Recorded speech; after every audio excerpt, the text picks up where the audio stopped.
নমস্কার। আরও একটি নতুন রেসিপির সাথে তানিয়াস রান্নাঘরে আপনাদের স্বাগত জানাই। আমার আজকের রেসিপি গাজরের লাড্ডু। খুব অল্প সময়ে তৈরি করে নেওয়া যাবে আর খেতেও কিন্তু বেশ ভালো লাগে। গাজরের লাড্ডু তৈরি করার জন্য আমি এখানে কিছু গাজর নিয়েছি। গাজরগুলো আমি খুব ভালো করে ধুয়ে নিয়েছি। এবার গাজরগুলোর খোসা ছাড়িয়ে নিচ্ছি। খোসা ছাড়িয়েও কিন্তু আমি আবারও গাজরগুলোকে একবার ধুয়ে নেব। একটা গ্রেটারের সাহায্যে গাজরগুলো গ্রেট করে নেব। সব গাজরগুলো গ্রেট করে নেওয়া হয়ে গেছে। দেখুন, গ্যাস ওভেন অন করে একটা ফ্রাই প্যান বসিয়ে তাতে আমি দিচ্ছি 1 চামচ ঘি। বড় চামচের 1 চামচ ঘি দিলাম। ঘিটা একটুখানি গরম করে নিচ্ছি। এবার আমি এর মধ্যে কেটে রাখা কিছু বাদাম আর কিশমিশ দেবো। বাদামের মধ্যে আছে আমন্ড বাদাম, একটু ছোট ছোট করে কেটে নিয়েছি, আর কাজু বাদাম, আর কিশমিশটা গোটাই রেখেছি। বাদাম কিশমিশটা ভাজা হয়ে গেছে, আমি তুলে নিচ্ছি।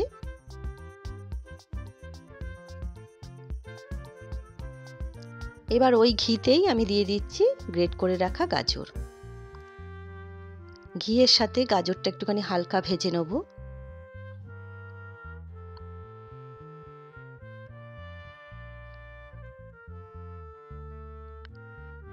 গাজরটা ভেজে নেওয়া হয়ে গেছে। এবার আমি এর মধ্যে 2 কাপ দুধ দিচ্ছি।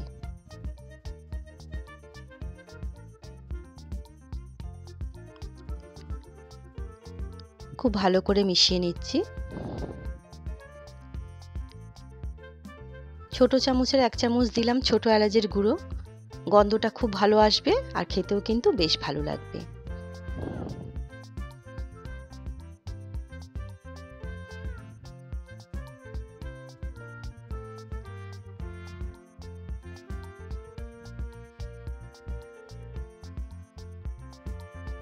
এবার আমি 5-7 মিনিটের জন্য ঢাকা চাপা দিয়ে দিচ্ছি।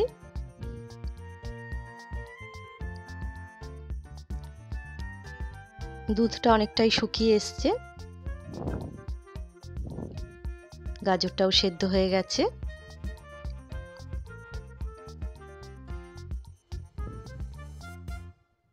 এবার আমি এর মধ্যে চিনি দেবো। আমি হাফ কাপের মতো চিনি দিচ্ছি। আপনারা যে যেমন মিষ্টি খাবেন সেই বুঝে চিনিটা ব্যবহার করবেন। এবার সমস্ত কিছু খুব ভালো করে মিশিয়ে নেব।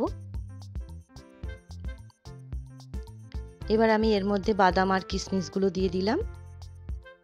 1 চামচ ঘি দিচ্ছি। দিয়ে সমস্ত কিছু খুব ভালো করে মিশিয়ে নিচ্ছি।